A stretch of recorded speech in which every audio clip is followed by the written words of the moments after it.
le roman de Jeanne. Les humbles, les vaincus résignés de la vie, restent mes préférés toujours. Et j'ai l'envie de dire simplement, comme on me l'a conté, l'obscur roman d'un cœur seulement visité par un triste rayon d'amour sans espérance. Tel un pauvre captif, enfermé dès l'enfance, voit une lueur pâle éclairer tous les soirs, faiblement sa fenêtre, étroite aux barreaux noirs, et, séparée du ciel qu'un mur épais lui voile, de tout le firmament ne connaît qu'une étoile. Elle s'appelait Jeanne, elle avait 18 ans. Son père n'était plus, et, depuis quelque temps, elle logeait avec sa mère, aveugle presque, dans une vieille rue encore pittoresque. Tout au bout du pays latin, dans le quartier de l'étudiant pauvre et du petit rentier, entre le Panthéon et le jardin des plantes, là, les heures du jour passent, calmes et lentes. C'est la province, avec son charme habituel, mais avec un accent plus intellectuel. Là, souvent, le flâneur à la main porte un livre. C'est le dernier endroit où le rêveur peut vivre, dans ce Paris tout neuf qui tourne au Chicago. Quel silence, le pas éveille encore l'écho. Je sais par là des coins pleins de mélancolie, où persiste l'ancien réverbère à poulie. Et, dans une ruelle où j'ai souvent erré, par une porte, on voit un jardin du curé, au fond duquel se dresse, entouré de feuillages, Napoléon Ier, fait tout en coquillage. Les deux femmes logeaient dans ce quartier perdu, près des toits, et soignaient un jardin suspendu, sur un petit balcon où, le soir, tout près d'elles, passait le souple vol des noires hirondelles. C'était la pauvreté décente, et enfin, c'est qu'il faut strictement pour n'avoir froid ni faim, mais dans les 3 logis des dames du 5e, on sentait la chaleur des foyers où l'on s'aime. Les meubles, tous passés de mode et bien fanés, rappelaient les splendeurs de temps plus fortunés.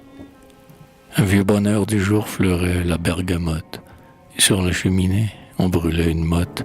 Estelle et Némorin, en saxe, un peu cassés, avec le bout des doigts s'envoyaient des baisers. Là, chaque objet rempli de muette éloquence était comme un témoin de l'ancienne élégance. On servait au repas les mets de l'indigent, mais avec une nappe et des couverts d'argent. Et, dernier souvenir de richesse plus grande, un pastel vaporeux, dans son cadre guirlande, évoquait une aïeule au regard ingénu, son singe sous le bras, poudré et le sein nu, qui, depuis 120 ans, gardant la même pose, souriait de 3/4 et tenait une rose.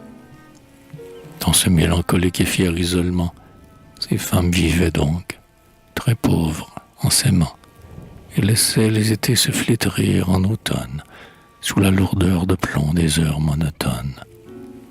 En mai, sur leur balcon, l'hiver, au coin du feu, elles restaient au gîte et se montraient fort peu, calmes et froids, ainsi qu'une source s'épanche.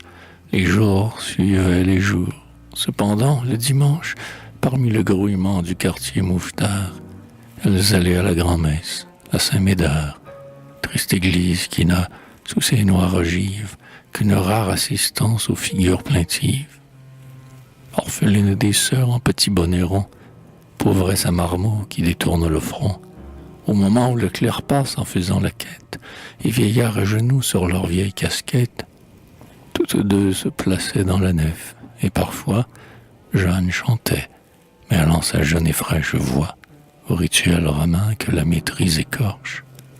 Puis, ayant fait l'aumône aux mendiants du porche, toutes deux regagnaient le logis, lentement.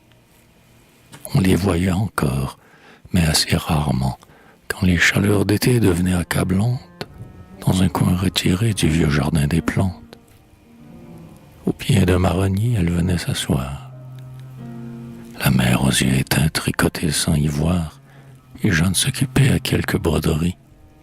Par instant, du côté de la ménagerie, éclataient de durs cris de volailles, et souvent, dans le parfum des fleurs apportées par le vent, on sentait tout à coup une odeur fauve et rude. Jeanne, à peine jolie, en cette solitude, se plaisait, respirant les fleurs à quelques pas. Et les rares passants ne la regardaient pas. C'étaient de pauvres gens, des résignés comme elle.